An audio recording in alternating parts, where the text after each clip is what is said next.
ভাই রকেটের মাধ্যমে কি পদ্মা টেলিকমে টাকা অ্যাড করা যায়? তো এটার উত্তরটা হচ্ছে হ্যাঁ।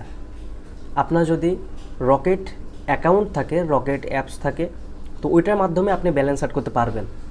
তো এটার প্রসেসটা হচ্ছে যে শুরুতে অ্যাপসে যাবেন। কোন অ্যাপসে?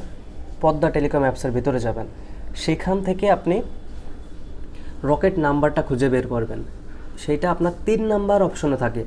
শুরুতে বিকাশ নাম্বার, তারপরে নগদ নাম্বার, তারপরে রকেট নাম্বার। এটা কিন্তু পার্সোনাল। তো ওই নাম্বারটার উপরে যখন ক্লিক করবেন, সাথে সাথে নাম্বারটা কপি হবে। ওই নাম্বারে আপনি সেন্ড মানি করে 500 টাকা পাঠিয়ে দেবেন। রকেট থেকে একটা ট্রানজ্যাকশন আইডি পাবেন। একটা বিশেষ কথা, রকেট থেকে কিন্তু আপনার ট্রানজ্যাকশন আইডি কপি করা যায় না। সো ওইটা কিন্তু আপনার দেখে দেখে লিখতে হয়। ওটা বেশিরভাগই নাম্বার। ব্যাস, ট্রানজ্যাকশন আইডি আনবেন, অ্যামাউন্ট দেবেন,